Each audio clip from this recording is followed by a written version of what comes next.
Welcome to Buckets Live, brought to you by BetMGM, the king of sportsbooks. My name is Matt Moore. I'm the senior NBA writer for the Action Network. I'm joined by Jim Turvey. He's on Twitter and in the Action Network app at TurveyBets, and Michael Fiddle. You can find him on Twitter and in the Action Network app at Fiddle's Picks. And we're going to break down all sorts of stuff for you today as the Cleveland Cavaliers advance in a thrilling Game 7 over the Orlando Magic to face the Boston Celtics. We'll break down the opening lines for that series price and Game 1, give you some trends on all of that, plus a market report from Fiddle. We'll get into that matchup, how it's going to play out, what our early leans are. We'll hit on some of the other series that are going on, how to bet Wolves and Nuggets after the Wolves shock the Nuggets in Denver in Game 1. We'll preview a little bit of Thunder Mavericks and Knicks Pacers, as well as we'll get the best bets for Monday night, all that and more on today's show. Glad to have you guys with us. Hit us in the chats with what would it take for you to bet the Cleveland Cavaliers to beat the Boston Celtics. Let me know that in the chat. Buckets is presented by BetMGM.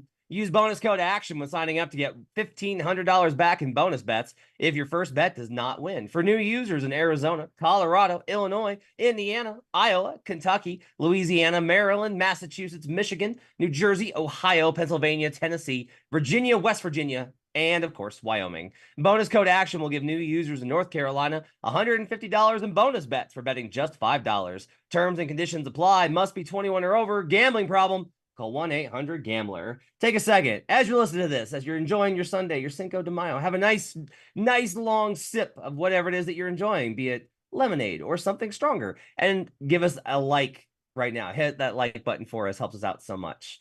All right, let's start with this. Jim, I regret to inform you, Magic didn't get home. Jim was our resident Magic believer in this series versus the Cavaliers. Brandon and I both like Cavs in the short series, and the fact the Cavaliers could not get it done has me just basically wanting to throw them out with the trash. But Jim, your thoughts on Orlando? You had a real great opportunity. Man, you could have gotten such a great hedge point price too, with them up double digits in the first half. No regrets though, I'm sure, from you from a really spirited effort from the Magic. Yeah, it was, we came up just short. My beloved Magic and I came up just short, but overall I was pretty impressed with them this series.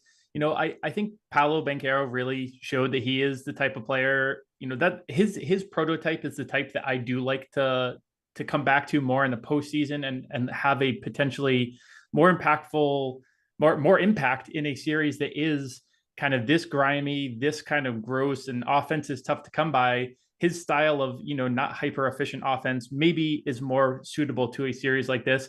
He played great. It really came down to Franz Wagner just couldn't get it done. He had a really bad Game 5 when they almost went in there to Cleveland and stole Game 5. That would have obviously set them up to close out in Game 6, which was the original cap, because I was on them in 6 because I liked them at home. They proved to be great at home. They proved an inability to win on the road was the big issue. Game 5 was close there. Franz has second worst game of the series, and then Game 7 here in Cleveland really couldn't get anything done. It was really just Paolo and Paolo. That was all the offense they had. Paolo and Paolo. That was enough for a half, and then sadly, I did not hedge. I went down with the ship, but I'll be intrigued to see what we get from them next year. But I do think I wasn't wowed by Cleveland, as you said. We'll get into the Boston side of it in a little bit here, but Donovan Mitchell also.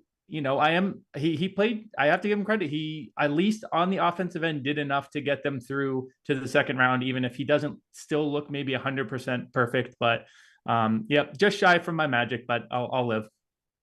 Fiddle, you're really good with hedging information. So I did kind of want to ask you, just as like a mental exercise, about a bet that Jim can no longer make to really skewer the knife into him. What Game 7 type environment you have the favorite?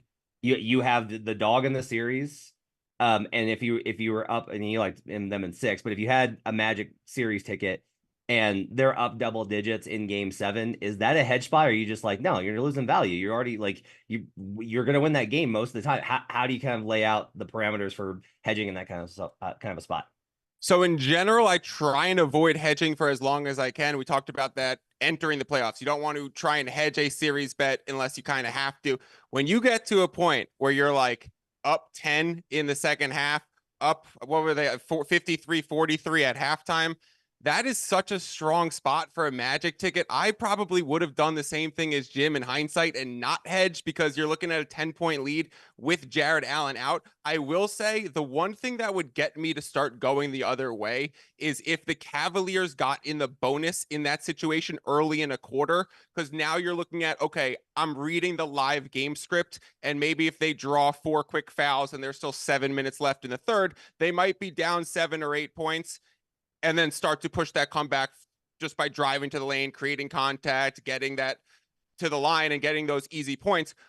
The other moment that needs to be talked about in this game, and probably would have been the, oh crap, now it's time to hedge, is the start of the fourth quarter when the Orlando Magic were up, I think it was 5 going into the fourth, and they started with a 5-man bench rotation to start the fourth quarter. I absolutely hated that from Jamal Mosley. I know Jamal Mosley knows more basketball, or will forget more basketball than I will ever know, but that was like a classic trying to get too cute in a playoff series. I understand there were some Magic players who had foul trouble, and it was maybe like, let's see if we can get through a few quick minutes without them getting into deeper foul trouble, because we need them for the end of the game, the last 6 minutes, not the first 6 minutes. But you saw Cleveland come out right at the start of that fourth quarter and hit a few threes, really press the gas pedal. And that's like a moment where Mosley could have tried to lay the hammer down, and instead it let them slid the door back open, gave Cleveland so much momentum. That would have been a potential point where I would have hedged, Matt, but I do think Jim is right. You want to avoid the hedge. And if I were to do it, the way to do it would have been to take the Cavaliers with the points. So at that time, maybe the Cavaliers are plus 7.5 when they're down 10, maybe plus 6.5. You open up the middle, not with 2 money lines where it's win 1, lose 1, and there you're straight negating value. If you open it up with a plus 7.5, you have a beautiful middle window where if the Magic did pull that off and it was a tight game down the stretch, you're collecting everything. You're pass and go and getting your 400 on Monopoly, not just 200. Love it. Great stuff. All right, so the matchup versus Boston is set with the Cavaliers taking on the number 1 seed Boston Celtics, who have been just chilling since knocking off the Heat in 5 games, the zombie headless Heat without Jimmy Butler. Series price a cool Celtics minus 1,400 at 93% implied. Cavs plus 800. Nice 600 swing there on the hold. Allen or no Allen in this one is going to be, I think, a big deal. Whether Jared Allen can come back in this series, whether Dean Wade can come back in this series. We'll talk game 1 prices, and Phil's got some really interesting stuff on the total and how it immediately got hit here in a second. But Jim, I don't hate this matchup for the Cavaliers if they're fully healthy. I just don't know if they're going to be fully healthy, which means I don't really get to bet into the market, because although I will say this, it's more a matter of, okay, Allen was questionable today, so it was like possible he could have played. Rib injuries are tough. It's very hard to play through that. You need to be able to breathe. But if he was questionable today, like could have maybe gone. He wasn't ruled out like until he went through warm-ups and everything. I'm already like writing off Cavs in game 1. We'll get to why in a bit. They're not going to win that game.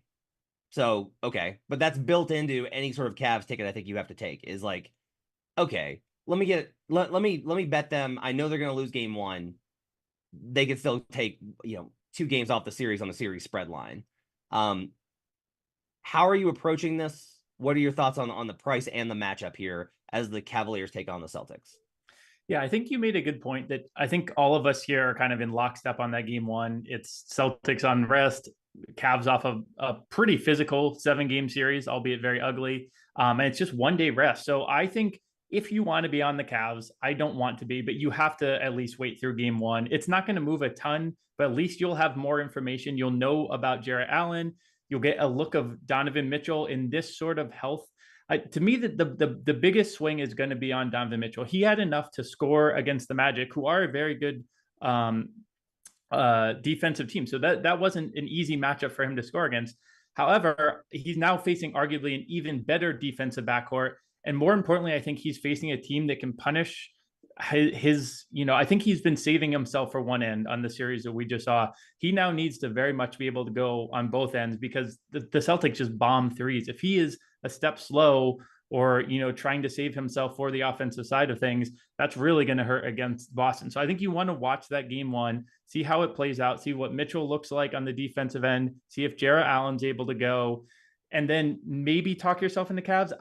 Unfortunately, I don't even really feel like I can be on either side of things, because I don't really want to be on a Celtics team that just, they never sweep. They have one sweep in this iteration. It was against the Nets in the first round 3 years ago. It's been a long time since they swept, and they have a lot of even 6-game series. The Hawks went 6. All these 7-game series as well. Even this Heat team brought them to 5. So I don't really want to be on the Celtics spread. I mean, laying minus 1,400 is comical. I'm struggling to find a series spread point to be on. So I'm going to be looking at some player stuff that maybe we can talk through at some point. But I honestly, it's one of those weird series where I don't really want to be on either side of things, at least at this moment. Maybe there's a chance if somehow Boston has one of their, dreadful shooting performances in game 1 or game 2. I still don't even think then they're going to move the number enough that I'm really going to be intrigued. So I think it's going to be, for me, a lot of player stuff and maybe game to game, looking at totals or sides. But I for a series outlook, I don't have a spot that I really love right now. Yeah, the series prices have been obnoxiously sharp thus far. Yeah. And we've had a really hard time with them. It feels like they've been softer in previous years. Like, look at this. So Celtics minus 2.5. So that for them to win in 5 or a sweep is minus 175 at BetMGM. Like minus 175 for them to not lose 2 games in the second round. You can get Cavaliers plus 2.5 at plus 145. And you're like, okay. So I should be able to get good value here then on the Cavaliers to win a game in this series. Nope. Cavaliers plus 3.5 is minus 250. Nope. No, sir. It's minus 175 or minus 250 if you're just like, I think the Celtics will screw up one time. And even Boston 4-1 series exact doesn't pay out all that well. I think it was like plus 175 or something. Every way of it is like, the book is very confident. The market's very confident that this is Celtics in 5. Like they are like maybe Celtics in 4, but almost definitely Celtics in 5. So like that's kind of the opportunity here. Is I do think you gotta be careful not to be like, I could talk myself into it. Well, no, like if you shouldn't talk yourself into it. That's not how you bet. Don't do that. That said, I'm gonna bet Cavaliers plus 2.5, plus 145. And the reason is pretty simple. Brandon, I will say this, Brandon Anderson strongly disagrees with me. The question that I think you have to ask, Fiddle, this is how I've laid it out. Celtics, they're in their DNA. They're very successful, but they will screw around a certain number of games in a series. Versus the Hawks last year, I was like, they're going to screw around one time. They screwed around twice. Versus the Sixers last year, I was like, they're going to screw around 2 times. They screwed around 3 times. Versus the Heat, I was like, they're going to screw around 3 total times. They screwed around 4. Now, some of that is not actually them screwing around. Some of it's, the better way I think to kind of put it is, the Hawks they screwed around twice with. Versus the Sixers, they screwed around twice. They got beat straight up once. Okay, so like the other team can just win a game versus the Celtics team, even this year's iteration. The Sixers, I think in that series, I think the Celtics screwed around twice. Sixers won 1. And in the Heat series, I think that the Celtics screwed around twice. The Heat won 2. Right? Conference finals. That to me kind of is an expectation there. First round, Celtics screwed around in game 2. Okay, screwed around once, because that mean that, and that's representative from last year. Like they screwed around twice versus the Hawks. They screwed around once versus a Heat team without Jimmy Butler, which is still probably better than last year's Hawks team. The question then becomes, do you think that this Cavaliers team is better or worse than the Heat without Jimmy Butler and with a limited Duncan Robinson? And I am not saying that that's an easy equation. I'm not saying like, oh, it's definitely the Cavaliers. Have you seen JB Bickerstaff, coach? Not easy. This is not simple. But I do ultimately kind of think like if they get healthy, then yes, I kind of think this Cavaliers team is I do believe this Cavaliers team is 1 game better than the Heat without Jimmy Butler and a limited Duncan Robinson. So we even I know Terry Rozier. Go ahead. Have we even mentioned that Porzingis is already ruled out for the entire series too? So we might get Jared Allen back for Cleveland. We are still going to be missing Kristaps Porzingis for the Boston Celtics. For me, this feels like tough to figure out, but then a really easy answer waiting on the other side. You just hit Cavs money line every single game, and you could stop when you're ready to stop. If the win happens in game 2, like it did against the Heat, I'm not bothered playing it games 3 and 4. I'm just taking it was plus 700 for the Heat. It's probably going to be around plus 500 at closing line for the Cleveland Cavaliers. Do you just simply knock a plus 500 game in and game out? You might get a little bit worse on the road, but when the Cavaliers are at home, where they are a better shooting team, that's also something that we've well documented here. I just think you just keep tapping Cavs money line, Cavs money line, Cavs money line, and you're playing into the concept that we talked about last week on Buckets Live, where the best way to coach against the Boston Celtics, it's already been laid out in a pretty easy concept for JB Bickerstaff. If he can't pick up what other people are putting down here, then he should be out at the end of the season. I understand his job is now going a few more days because he probably would have been out if they had lost today. However, it's game theory optimal type of basketball. It is shoot more threes than the other team and try and win the math battle. So if Cleveland can simply get really hot and win a shooting variance type of game, you are cashing a plus 500 type of money line. You are then stepping away for the rest of the series and you're saying, okay, I made it out of here like a bandit. I like that. I like that. One kind of factor that goes against my idea of like, well, they're going to win 2 is the fact that I think this is a 6-game series, because as I kind of mentioned earlier, I think game 1 you have to just wash and give it to the Celtics. So then it's just a 6-game series, and it's can you win 2? Can you win? And even then you can't. You don't get till 6, right? You don't get till game 7, because if they win 3 more, it's done. So then it's like, all right, can you win 2? Can you win 2 before the Celtics win 3? And that gets much.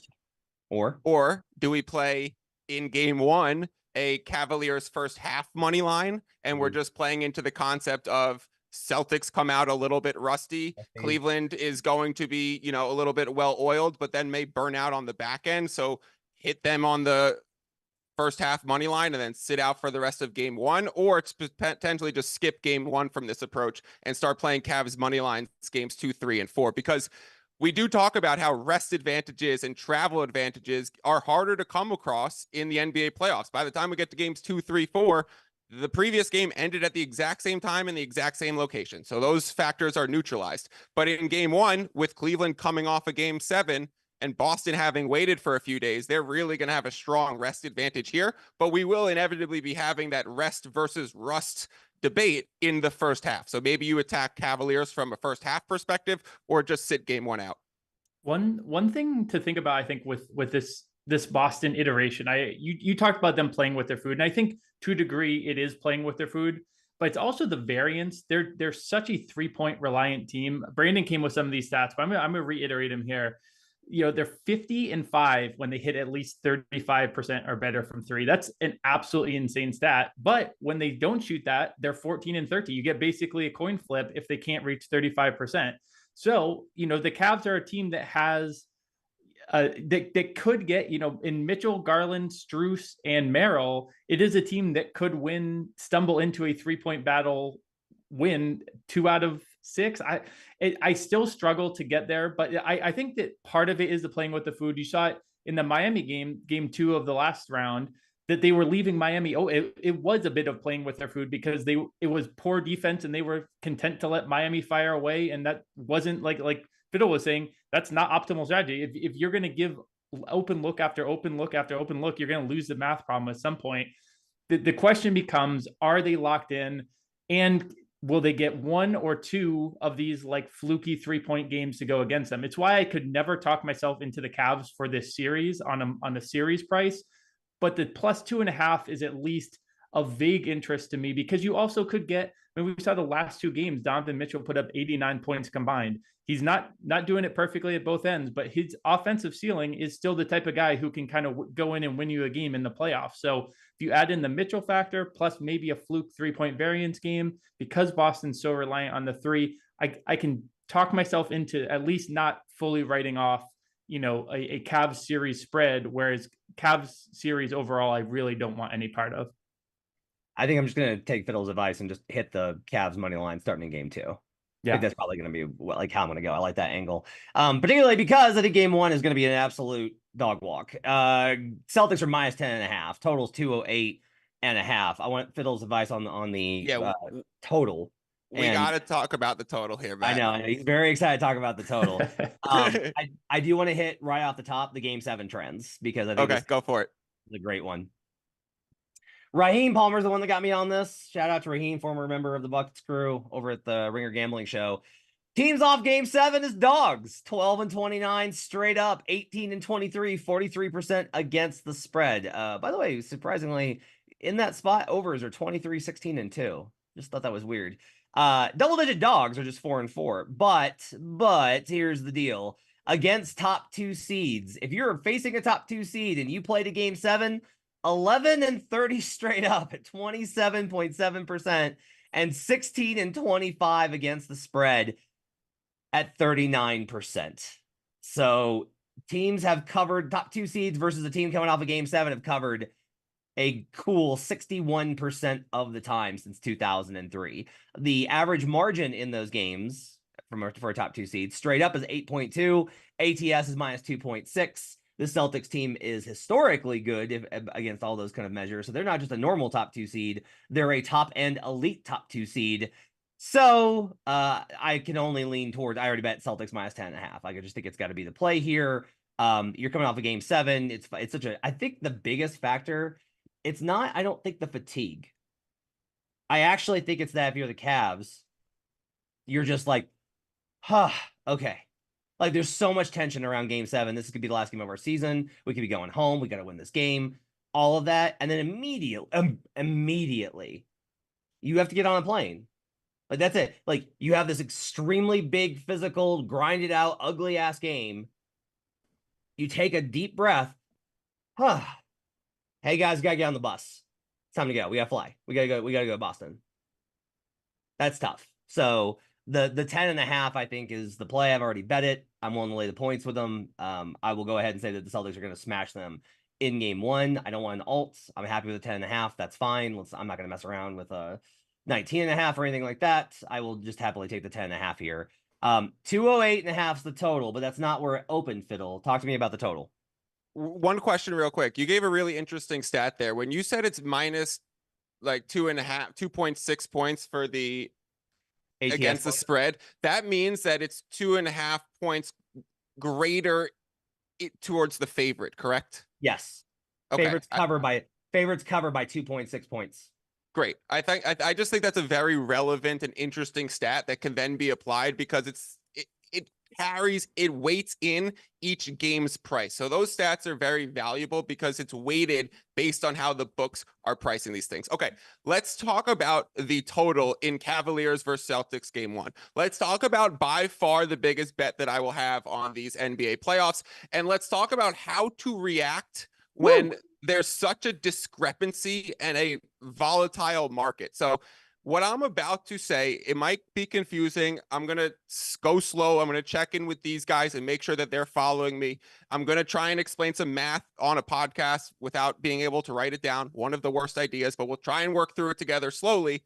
But the basic premise of why I want to explain this and why I'm excited to explain it and why I think it is so effing important to understand is because these opportunities don't come up that often, but when you do see an opportunity that mimics what we're about to go over, this is a blind blanket approach on how you could then replicate it whenever you see these discrepancies live in the market. So this one lasted about 7 minutes, Matt, and it was pretty wild to have it last even that long, but you will see over the course of the year points where there's 5 or more a differential between 2 books. So what had happened was I was watching the end of the Cavaliers game, and with about 3 to 4 minutes left in every game, I almost stop watching the game and I start getting my books ready. And I start waiting for the opening lines and I start wanting to know when they're all coming in. I want to see every single book A, B, C, and D. It doesn't matter which book is which,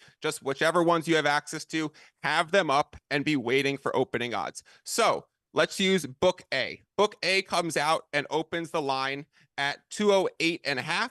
And book B comes out and opens it at 206.5. That immediately was like, whoa, there has to be some value here because one of these is going to start moving towards the other one. So how am I going to find out which is the correct direction to play? So I'm literally just watching the screens, and one of the 208.5s shifts to 208. So I said, okay, I have found the direction of the line movement. It is in the direction of the under. So I am going to take the under at the highest number possible I could find.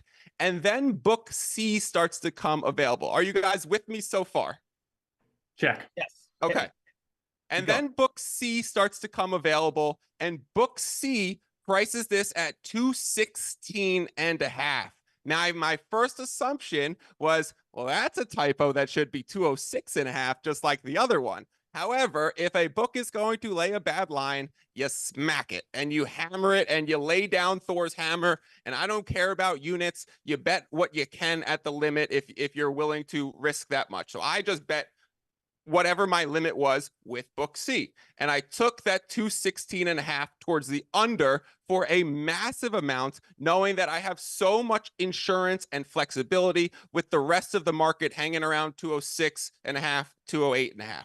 So I said, okay, let me, if a normal max exposure bet is 3 units, we're going to work through this. This is a time to triple that. This is a time where you're pushing the chips in because we see the value. We're going to bet 9 or 10 units right at the jump when we see a bad line. Now, we still wait on the rest of the market, and we see book C start to come down to 210.5, book C start to come down to 209.5, and book A is still leaving that 206.5 that is there. There was a 10-point live discrepancy in the market for an NBA playoff total. That's a big middle during a live game.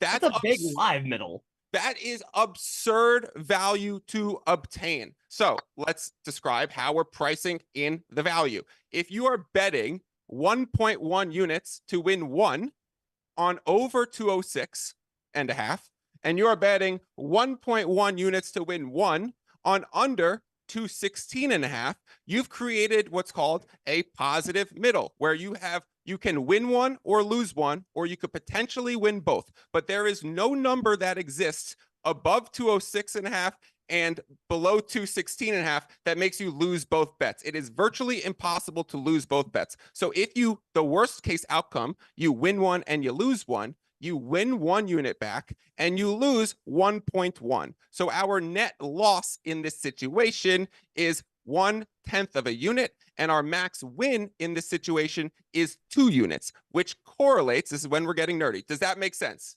Yes, keep going. Check. Okay. That correlates to a 5% implied probability because it's a 20-to-1 hit rate going from 0.1 unit to win 2 units. You could 20x your risk in reward. So that correlates with a 5% implied probability. Implied probability is not your chance to win the bet. It is what is your break-even rate going to be at the odds at which you are paying. And when you open up these middles with -110s, you are paying a 5% implied probability. Now, if we compare what our positive expected value is, and we try and get that number, we're trying to understand what's the difference in how likely is this to hit versus what did we just pay for it in the odds. And so I promise you, without getting really nerdy and too into the weeds with these numbers, I promise you it's beyond 15% when you have a 10-point middle. I'd say it's closer to 17.5% while paying a 5% implied. So your positive expected value or your plus EV on creating these tickets instantly becomes about 12.5%. That is absurdity. You generally attack lines with a 2% EV and start feeling really good about yourself going into a game. To have 12.5% EV is ludicrous. And because we are essentially negating and mitigating risk by placing bets that are against each other, that's why we scale up our exposure, because I don't care about losing 0.1 units to win 2 units. Suddenly it's okay, let me be willing to lose 1 unit if I can win 20 units on this. So you are picking off a massive positive expected value. You're picking off a mispricings between books A and C, and you are sinking your teeth into it. And you're saying that is how you really build a bankroll. You find those moments and you push the chips in. So it's no longer available. It's consensus 208, 209.5. But if you ever see something like that again, go back, listen to this twice so you know what to do, and push your chips in when you see 3 or 4 points or more discrepancy in an NBA total. So I like that kind of stuff because I'm a betting nerd. I will say, like, the lesson there is, like, you need to be very, very, very, very, very, very, very, very aware when these lines open, because, like, everything you just said, nobody can do anything with, Fiddle. Nobody can do anything with it. It's 208.5 in the market now. If you're listening to a podcast and you're getting your picks from a great guy like Turvy Bets, yeah, it is going to be hard to replicate something like that, because by the time you listen to it and then go look for the action, the opportunity is going to be gone. But also, if you're watching Buckets Live on Sunday afternoon with us, you might be someone who wants to pick up these tricks and be able to initiate them yourself. So these opportunities will start to come up in future years. I do agree, and I do always like it when we have the educational factor on it. Turvy, now that Fiddle has gone on a Brandon Anderson level monologue, it was good stuff, Fiddle. What are your thoughts on game one with this thing at 10.5, total 208.5? Well, and can I just follow up on one thing Phil said, because I do agree that's an incredibly valuable tool to have. And we've got the spin-off pod here. We've got the WNBA buckets. Where you're going to find more discrepancies is in a market that's overlooked like the WNBA. Those are I have found them to be much more common in the WNBA. So yeah, keep your eyes open for openers, for glitches, fix, like all of that stuff. Keep your eyes open, and like Phil said, if you push the chips in when you have a definitive edge, that's when you're going to build the bankroll. So yeah, it was a really, really good point from Fiddle there. So game one, I'm actually, we're going to touch on this in best bets later. It's approach I'm going to be taking to one of these games tomorrow, but I actually like the Celtics in the first half tomorrow. I know Michael was saying that maybe you look at Cavs first half. Celtics have been one of the best first half teams all season. I kind of like them on this first quarter, first half, full game spread, wire to wire, however you can do it. I'm going to be taking the Celtics in each and every way. I do have a few player things that are going to catch my eye too for the series as a whole, but also for game one, I think are relevant. Even though I'm on Boston, I think Tatum points unders are going to be a look. He really hasn't been forcing the action this postseason at all. His scoring is pretty low. He's been pretty content to, let everyone else do the scoring, and as long as they get the W, he's good. He's also probably, and actually I wanted to go through this with you, and maybe we can do this right after. Do you think they'll put Mobley on him? Because I think they will to start. I guess it kind of depends on if Jarrett Allen is in or not. But if Allen plays, I think Mobley might be on Tatum, and that's obviously a very tough defensive matchup for him. I also potentially like Garland unders. Boston has White, Holiday, lots of guys they can throw on him. He hasn't looked great in the postseason. And then the last one, I had one more. Actually, why don't you talk through matchups? I can find the one last player bet I had. Yeah, so I mean, I think the key here is that Boston doesn't run as much pick and roll, so you are forced into kind of these pre-switches or pre-assignment moves a little bit more, where a lot of times what you can do is you can find, like, let's say you want to get Mobley on Tatum. On most teams, you would just put Mobley on whoever his most frequent pick and roll partner is, but the Celtics don't run that much pick and roll. So as a result, you don't actually wind up having the opportunity to do that unless you just straight up put him on them. Some of the complication here is with the 3-guard lineup. That gets a little bit difficult. Like, you can hide Donovan on Drew. Like, that's going to be the move. It's like Donovan's going to hide on Drew. And they're going to try and involve. Now, they will use off-ball switches to try and get Donovan matched up on Derek White or Jaylen Brown or those type of dudes. Like, that's where they'll try and find those kind of mechanisms. Evan, I think, is difficult to kind of prescribe a position here, because I don't know that Evan's going to be great at containing Tatum all the way out. It depends on how much head of steam. Like, what they'll do is the Celtics will be like, well, we're just going to move Tatum back to 35 feet and then have him get ahead of steam and then just make it into a foot race. And once that happens, the Cavs are trying to cover a lot of ground. The other thing is, when they do run pick and roll, the Cavaliers like to play 2 at level. I've talked about this a lot. That's actually a pretty good matchup versus Tatum. Tatum doesn't do great with those kinds of pressures. But if he does get the ball out, you're doomed because Derek White will tear you into pieces. They'll run guard action then is what they'll do. Like that's gonna be kind of the key here is a lot of the Celtics are at an advantage here because they just don't have to include anybody. Like they can literally just be like, let's move Mobley to the other corner, and I'm just gonna get downhill 1-on-1 versus the rest of the defense and make Jared Allen have to cover everything. And if they help off, then Horford's gonna hit a 3. It's tough. Like I actually think that in some ways the KP removal is actually tougher for Cleveland because they won't run as much pick and roll with Porzingis. So that's kind of tough. So it is I think it's a complicated web for the Cavaliers defensively. And really it's going to be like their offense has been dreadful in every single playoff game that they've played under JB Bickerstaff. And it's going to have to somehow find itself if they're going to be able to do anything versus the Boston Celtics. You're on mute. Sorry. And what do you think about Allen in or out of the series? We didn't really talk about the impact on Cleveland side of things. I was kind of coming out with a take in the slack of, I actually don't know if this is the worst series to be missing Allen. I'm not sure if you're really going to be able to, Fiddle mentioned on winning the math battle. Is Jarrett Allen going to bring enough on the offensive glass to make up for what a double big lineup against a Celtics team without KP that likely is just going to be spreading it as wide and as 3-point heavy as they possibly can? I'm curious your thoughts on the impact of Allen in this specific series without Porzingis out there. I think it's huge. I just think it's look, they could maybe go small, but this is the issue. I think Joe Mazzulla is at a disadvantage in almost every coaching matchup, but this one he's probably at the advantage, right? And like that's a reason to go the other way and just be like, let's just hit Celtics, let's just hammer Celtics as many ways as we like. Let's just pay the juice and lay it with Boston, because like, do I have confidence that JB Bickerstaff is like what he should do? Is try and get to like you should genuinely with where they're at without Porzingis until at least game 5. He might come back later in the series. Chat was noting that. They should be like, can we get away with small ball lineups? Like we should get pretty creative here and try and space them 5 out and just have Donovan attack 1-on-1 as much as possible, even against great perimeter defenders like Derek White and Jrue Holiday.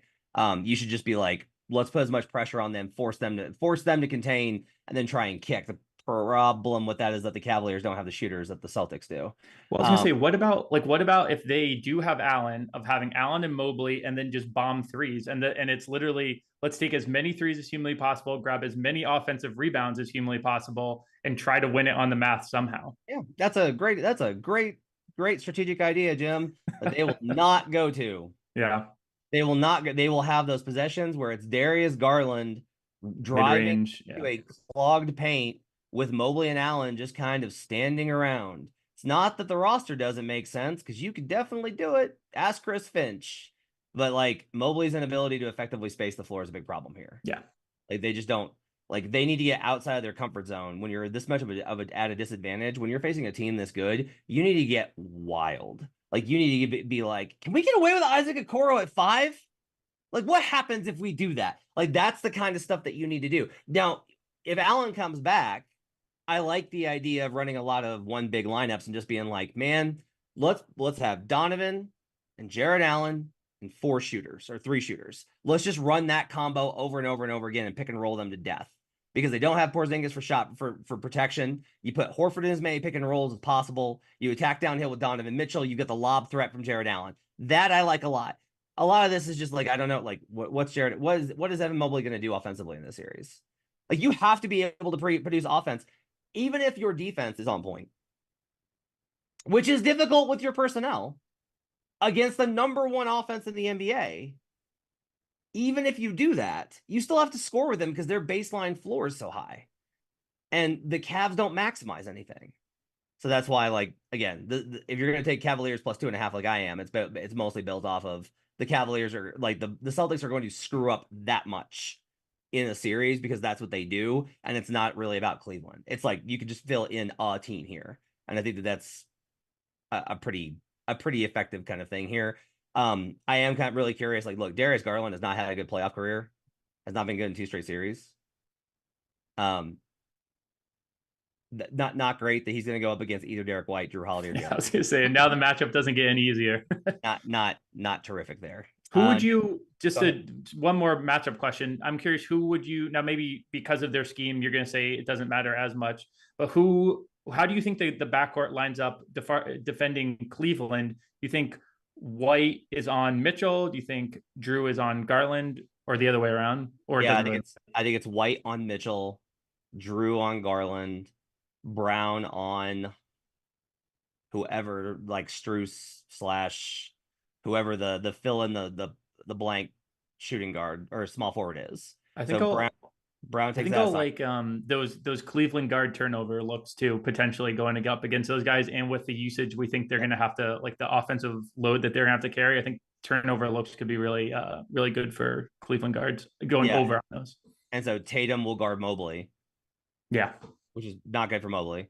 And then Horford will guard Porzingis, and you'll see a lot of it, I think, of Xavier Tillman and various guys in the series. I think Boston's bench is going to have a really good series. I think, looking again, if you're from a betting perspective, I think they'll have a pretty good run this series going against that Cleveland bench. Would be a great time for that Karis LeVert explosion we've been waiting for literally like 7 years for. So that was the name I was going to throw in terms of props. Jim threw out Tatum's unders, Garland's unders. I like both of those, especially Tatum's under in threes, because if Porzingis is out, they just leave Horford out there and he becomes a little bit more of a play size up rebounder type.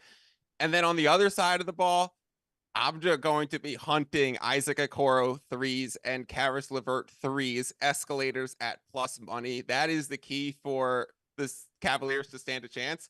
I don't see them priced yet because these odds just came up, but closer to tip, Isaac Okoro 2+ threes, Karis LeVert 2+ threes. Sign me up for both of them at like probably near plus 200.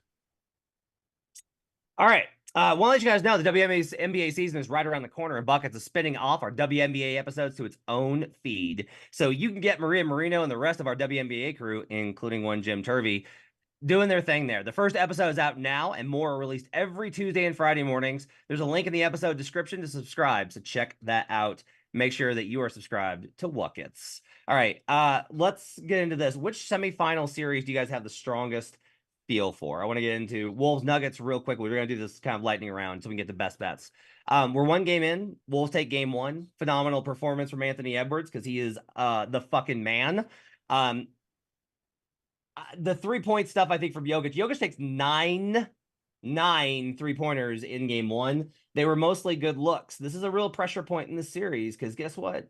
He was great on threes last year. 37% in the regular season and 46% in the playoffs. He's shooting 28% so far in these playoffs this year, Nikola Jokic.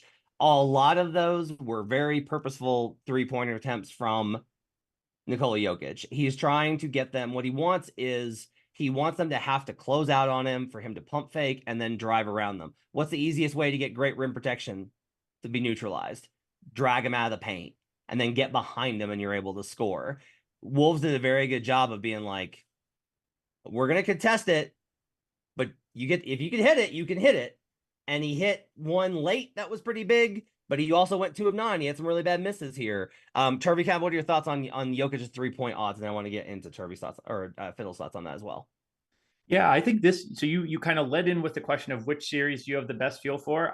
This is the series I think I have the best feel for of these ones. I think the Wolves was the look before the series, and I didn't see a whole lot in game one that deterred me from that look. I think that Gobert, the clip was kind of going around today, the viral clip of Gobert playing both playing off of Jokic on he hedged out at Jokic, and he knew Jokic was going to go over the top to Gordon, and he dropped back and he was able to pick it off. He is playing such a good postseason right now. I do think Jokic is going to get these 3-point looks. And what I'd kick back to you is, and I ran this by you in the Slack, and I think your key point was that it's just hard to go back to back, and maybe we're seeing a little bit of that. Jokic doesn't look he's still probably the best player in the league this second. He doesn't look to me as good. And again, this is like best player, still probably the best player in the NBA, but not quite at the level he was last postseason. He's turning the ball over a little bit more. He had a couple, that 1-3 almost put a hole in the backboard. It was like it looks a little bit just like he turned the dial down from like one of the all-time greats to one of the just less than all-time greats. That was a really poor descriptor, but you know what I mean? Do you think there's anything to that, or is it a little bit of a small sample and he'll be back to his normal self by the end of the series? So I think the problem is, like, I think it's an accurate description of what he's been. I just don't know if it's an accurate description of what he will be going forward. Yeah. Beyond, like, the best predictor of future success is past results. If you really dug into his game, and I did an article on Action Network about his MVP case, you would notice that shot a little worse around the rim this year. Great on floaters, and he saw that again in game 1, where every time they hit him on the pick and roll, for him to hit the floater, automatic. But around the rim, not automatic. Like he MVP years, the other two, and last year when he should have won, by the way, Turvey, like he was he was automatic around the rim. Not as good this year. He missed some bunnies, he missed some floaters, he missed some hook shots. And you saw that in game 1 versus Gobert, who I have maintained that Gobert defends him extremely well. And everybody's like, no, it's Anthony Davis. I'm like, no, Anthony Davis is water to him. Gobert makes him work. He just does. And he did a really great job in game 1. And so Joker's going to have to be better. The problem is, like, he just might be better. Like, he just might, like, get comfortable and start hitting shots because he does adapt as the series goes on. I think that's pretty relevant. Fiddle, what are your thoughts on the 3-point stuff with Jokic and how to play the props going forward? So I'm actually going to throw it back to, I want to point out what's happening in the pricing and then throw it back to you guys for, is there some real opportunity for another big bet here? Jokic's game 1 lines pregame were, he was the cheapest or the shortest odds in terms of paying to hit 1 or more threes, and his over under line was plus money towards an over 1.5. So Jokic's game 1 line minus 130 to make 1 3-pointer and plus 125 to hit more than 1. He would go 2 for 9. And so when I saw that originally from the book saying minus 130 for him to have 1 3-pointer, that was a clear indicator that they don't expect him to attempt 9 3-point attempts. If that was the case, it would be a minus 900 line. So there was a drastic difference in the way game 1 was priced and then the subsequent outcome for game 1. So I was very interested to see, how does this line up for game 2? Game 2, his 1+3 line comes out at minus 410, and to have more than 1 threes is now minus 160 towards the under. So my question is taking his under actually 1.5 threes the smart value bet in this fact that it's overreacted to a 1-game sample size? Or are we confident again that at a minus 410 line, he's going to have to take at least 6 3-point attempts for it to be worth it? Is he going to keep shooting these, or is he going to go the other way, into the way the books were originally thinking game script would go, and there's value going the other way in game 2? He will not change. Okay. So last night he was asked kind of about, like, all right, what kind of mindset does it put you in for game 2? And he said, a loss doesn't motivate me. Which, if you're a fan of the Nuggets, has to just be infuriating when you're, like, living and dying with this team. And he's like, don't really care. He will play the exact same way because he will adapt. It is unlikely for him to be like, no, that was dumb, let's not do that. Or for coaching staff to be like, no, I went back and looked at those. They're going to be very comfortable with most of those looks because it's pick and pop action out of the 2-man game. And, like, those are good shots. Those are quality looks that he got a lot of the time. He's not going to overreact to going 2 of 9. He's just not. And he knows that the expected value of those shots is greater than the shots themselves, Fiddle, where he knows if he hits 3 first-half threes, Karl Anthony Towns is going to be like, well, I can't let him hit a 4th one. And so he's going to overextend. And the minute that happens, Joker's going to pump fake it around him. And now he's got easier buckets. Because, like, that's what Joker tried to do for all of game 1. And he's going to have to get over. Is, like, he kept trying to be like, how can I create the easy buckets? It's not happening. The Wolves defense is too good. Like, it's going to have to be the hard stuff all the time. That he will probably adapt to. But the threes are a component that is an easy shot because of how they're defending that will open up easier shots if he hits them. So, right. So the Wolves want him to take some threes. He's going to hope to take and make them at a better clip.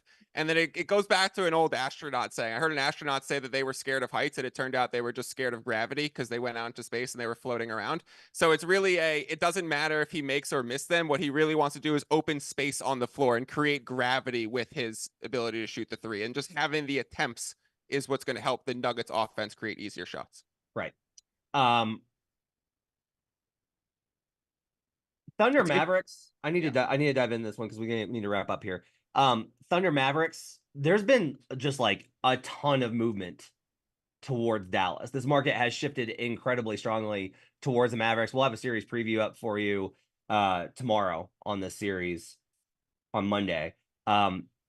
Fiddle, what have you kind of seen in the market? How has the market kind of priced this? And I think it's fascinating what the market has kind of said its opinion is of Thunder versus Mavericks.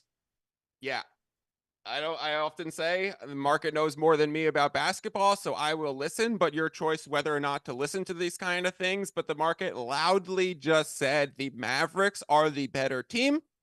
Oklahoma City simply has home court advantage. So we've been talking about and we've been collecting this information about how much is home court worth. We saw the Thunder move between New Orleans and then back and forth for a few of those games. And we saw the Mavericks move back and forth between LA and Dallas. So we know how much home court is priced. And in either direction, it was at least 4.5 points. So the fact that OKC comes out -2.5 for a game one opening line, OKC's taken a little bit of steam for game one, while Dallas has taken steam for the series. Kind of a mixed message that's happening here. Kind of makes me want to say this is one of the ones I'm least sure about in terms of having strength of conviction for a game one best bet. Probably going to sit this one out and say, I don't really know where to put my thoughts because market's saying Dallas is the much better basketball team. Oklahoma City should be priced as slight favorites because they have home court advantage.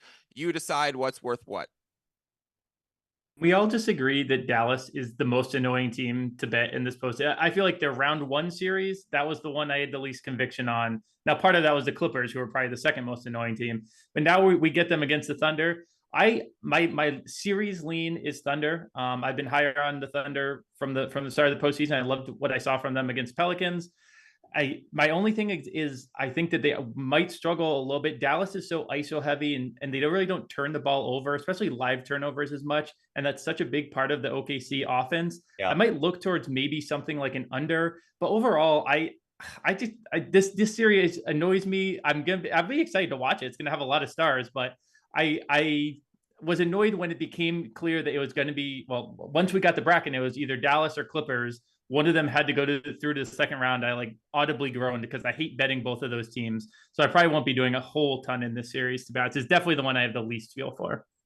Yeah, I kind of want to fade the market reaction to the Mavericks for a lot of reasons, which is just like, I think a lot of weird stuff happened in that series beyond just Kawhi Leonard. I just think a lot of weird stuff, especially from Ty Lue, happened in that series.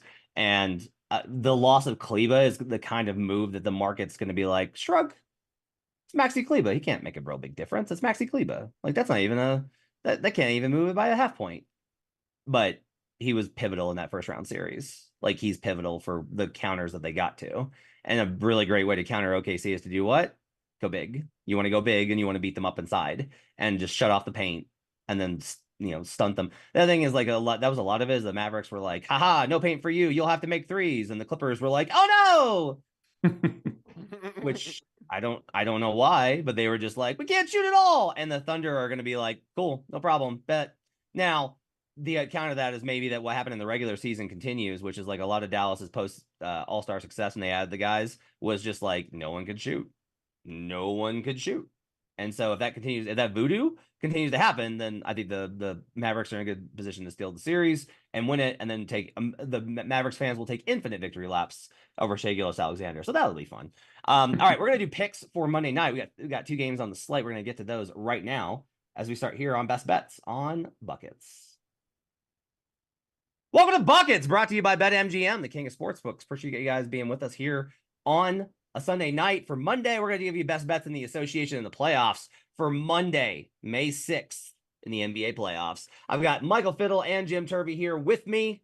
We're doing Buckets Live. You can check out the full version of the show, in which we got a lot of great stuff on a lot of great series. We broke down Mavericks Thunder. We talked about Cavs versus Celtics. Michael Fiddle gave us a math lesson that was like very long and actually was like really good value. If you're like a long-term bet every day kind of person, you're going to learn a lot from that conversation. Check that out on youtube.com/the Action Network.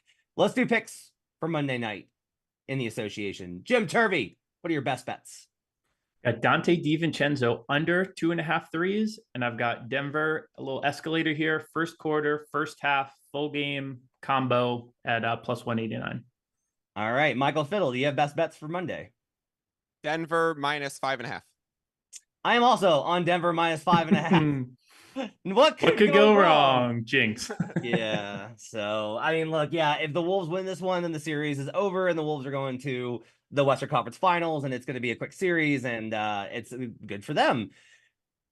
Top 2 seeds off a loss. This is simple for me. Top 2 seeds off of a loss at home. 30-10 straight up. 23-16-1 ATS since 2003. Look, if you ask me how are the Nuggets going to adjust in game 2, there's a lot of different things that they can do. There's a lot of different things that they can do. They don't want to do any of them is a relevant component of this. And I will guarantee you that Michael Malone's entire like game 2 script is going to be, how about we not play like assholes? That's going to be like the entire game 2 script. They were punched in the mouth by the Wolves' intensity after facing a mediocre Lakers team. They fucked around and found out in the first 10 minutes of game 1. First 6 minutes of game 1. Reggie Jackson got them back into the game. If it isn't for that Reggie Jackson run that took it from 18-4 to a Nuggets lead, this is a Wolves blowout. They also in the second half allowed 71% shooting from the field by the Minnesota Timberwolves. That's just like, it was just terrible defense to a man. And like Jamal Murray took the most grief for it. I did the film work on it. I'm telling you, it really wasn't. It's that KCP can't do anything. I'm going to be on KCP unders in this game as well on points and assists because KCP I think probably plays less as the series goes and I want to get ahead of it. It'll be a small play now and then depending on what happens in game 3 a bigger one. I don't think he's necessarily, it's not like KCP is an elite defender. He just can't match up here and that's really bad. There's another counter they can go to, which is they keep KCP on the floor, but they play Christian Brown and then they move KCP to Jaden McDaniels. And that's maybe like a better move that they can get to. But then the move is Aaron Gordon unders, which I'm also probably going to be under. I'm going to be under on Aaron Gordon under on points here. But Fiddle, with all this said, like Nuggets will probably make enough adjustments in game 2. They'll play harder. The Wolves, the biggest thing is honestly how most of the teams that get this split react, which is we got the split. It's fine. They're in altitude again. The Wolves are hungry, which makes me a little nervous because like they have not been satisfied, but there is a tendency to be like, we got the split. It's cool. We'll go home and take control of the series. I will go ahead and lay the 5.5 with Denver. The Wolves are always hungry. That's in their nature. I wrote down a list. This is why you should be watching on Buckets Live so you can see my beautiful list of NBA playoff isms that apply to game 2 as reasons to back the Denver Nuggets. So let's go through them. Don't overreact to game 1. I'm sure we've all heard that 1,000 times. Best player, best in the series. Back the best player in the series. We're got the 2-time MVP, about to be 3-time MVP on the Nuggets side. The smartest player tends to figure it out. So Jokic is a savant out here in this game. He's been called that by the likes of Greg Popovich. So if Pop is willing to call him a savant, I think we could stamp that as truth. Back the team with desperation, whether that be a at J Money is money type of plug or Matt, you saying it right now, saying the Wolves might be comfortable being in a 1-1 split. The Nuggets are going to be the desperate team. Coaching advantages and adjustments matter a lot in the NBA playoffs. Michael Malone is an NBA title winning coach. He is going up against the combination of Chris Finch with his surgery and Micah Nori. I think Finch is a phenomenal coach, one of the league's best. He's also only won 1 playoff series in his career just a few days ago. So I still think Malone gets the slight edge here. We have the altitude in Denver. Of course, that's one that has to be plugged for this one. And opening lines for game 2, I very much value opening lines and where these numbers are indicating. We knew Wolves steam would come in because that's how it came in for the series and as a reaction to game 1. But when books opened this line at Nuggets -6 after a loss when the closing line was Nuggets minus 4.5. I also knew the sports books immediately started thinking this is a clear Nuggets game too. So sit me in the pool, in the hot tub with all of those narratives and the odds makers. And we'll be cheers in our glasses saying go Jokic. All right, Jim Turvey, you like Denver first quarter, first half, full game, as we call it here on Buckets, a J Money smash spot. Why do you like the Nuggets so much in this game? What could possibly go wrong? Exactly. We do need, what's the abbreviation for what could possibly go wrong? WCP? I don't know. But we need to make that like a little drop because whenever all three of us are on one, it's definitely a what could possibly go wrong spot. You guys spoke to the full game very well. I agree with a lot of what you said. I'm going to keep it brief. Basically to add in the first quarter and the first half, we talked in Slack today about how the trends don't seem to be trending as much, and I'm not as much of a trends guy, but I do love some of the first quarter and first half stuff. And Denver was the best at home first quarter ATS team this season. Minnesota was a very famously slow starting team this season. They had the second worst ATS for first halves this season, and they were fully the worst team against the spread in the first quarter all season. So when we put together the full game we are all on, the regular season trends skew heavily towards Denver. I'm gonna honor J Money with the first quarter, first half, full game combo platter there. I like them individually, and I like them if you put them all together in the same game parlay. Okay. Donte Divincenzo, you want the under here? I think this is interesting. I could tell that you're been talking to one Brandon Anderson because this is in his little discussion on. He's got an article up breaking down the series in typical Brandon fashion. Why do you like DDV under 2.5 threes in Knicks Pacers? Oh, that makes me very happy because actually we have been talking, but not about this exact play. So I like that we are aligned on that one. So basically, the most standard look at it is his minutes and field goal attempts have dropped pretty precipitously in the postseason. The minutes he's coming off of, I'll say this, he's coming off his best game. He's coming off a game in which he played 48 minutes. But Tibbs cut his minutes pretty hard in the Philadelphia series when he was not hitting shots or taking shots. I think the value of him taking shots is often, we talked about just a second ago with Jokic. There is a value on this Knicks team just to taking those threes because not everyone on the team has the kind of gravity that Divincenzo has. His minutes overall, he played less than 30 minutes, 4 of the 6 games against Philadelphia. And Indiana is the team that allowed the fewest makes and takes from 3 all regular season. They will funnel you into taking twos.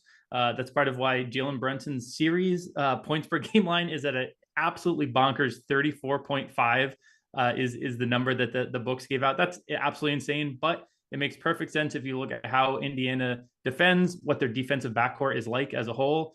So you can get plus money on under 2.5 threes for Divincenzo. He was taking 10.7 attempts per game kind of once he established himself in the regular season with the Knicks, like in that starting lineup and as a 35 minutes a game type of player. That's his threes are down to 6.5 for the postseason. So we're weighing that Philadelphia series. It is a new series, but he's drawing an opponent who's so good at taking away the 3-point line from teams. And in a Knicks rotation that is, I think they're going to be fine, not relying as heavily on the 3 and just pounding the hell out of Indiana 2 by 2 by 2, knowing that they're going to beat them on the glass and knowing that Jalen is his little mid-range master. We joked before the pod about it seems like he keeps getting lucky, but like at some point it's just very clear that Jalen Brunson is like that dude in the postseason and absolutely is going to put up insane stats in the postseason and do well for this Knicks team. So I don't think Divincenzo is as needed in this series and certainly this game 1. I want the Pacers so bad, but I just am too chicken shit to do it. I just want to I mean, a lot of this is just that I continue to really struggle with the idea that you can win series with offensive rebounding. It just doesn't feel like it doesn't feel like a sustainable strategy to me because it's too reliant on things that are out of your control, which is like the Knicks killed the Sixers on the boards because I broke it down. Like, go back and watch. You can do it on NBA.com. Go look. There, you could just click on the little number for offensive rebounds for the Knicks, and it'll pull up the video of all the offensive rebounds they got. And look at the type of caroms that they got. It was not like, oh, I knew that with him shooting over here, that the ball would go here. It was just like guys standing, okay, the ball. That's it. Like, that's like 90% of their offensive rebounds, but also they keep doing it. I do think you're underselling slightly I think there was a very clear gap in the energy level of the two front courts. Joel Embiid, that was part of the whole thing, is he was not 100%. So he was not like Josh Hart was getting rebounds over Embiid. So that will disappear a bit in this series. No, and I'm not saying that they were all that way. I'm saying that the massive gap that they like, it's like it is insane. They should have like a huge edge. Like they should have a big edge in second chance points, and instead it's like they won the game with second chance points. I'm just always like, that doesn't make any sense. I like a lot of the matchups for the Pacers. I feel like this is like, I just honestly, a lot of it, and I put this in the action Slack and nobody cares, but like the Knicks win percentage versus top 10 offenses is bad. Like it's bad. And Chris Baker, who's like the biggest Knicks homer in there, was like, well, they just beat the Sixers. And I'm like, yeah, but the question I think that is really interesting is, when you watch the Sixers, did they look better than the Pacers?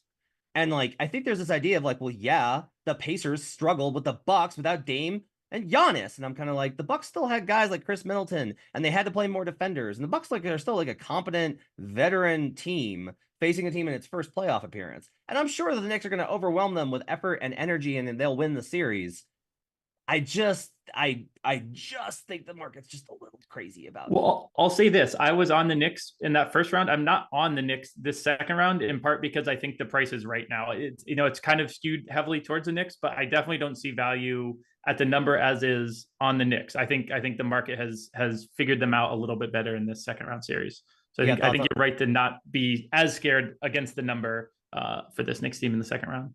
You got thought, well, yeah, I mean, why would you be scared? I mean, you're right. Like, why would you not be confident against the Sixers? All it took was the most crazy ending sequence of all time, the worst series of officiating disasters in history, and Miles McBride going plus 37. So, I mean, clearly they were the better team. Fiddle, what are your thoughts on this Pacers Knicks game? I'm just looking through some of the price props right now on series leaders and stuff, and I just think that there might be some value in taking some long shots and throwing some of these narratives to the wayside. Like, my first inclination was, okay, what's Josh Hart's going to be the series leader in rebounds? If Miles Turner is going to try and space the floor, then, they're going to pull away Hartenstein or Mitchell Robinson or whoever's going to be out there for the Knicks. And maybe Josh Hart crashes the glass and he cleans up. He's a minus 5,000 to be the series leader in rebounds. That to me seems a bit of an overreaction. That's insane. That's good. Yeah.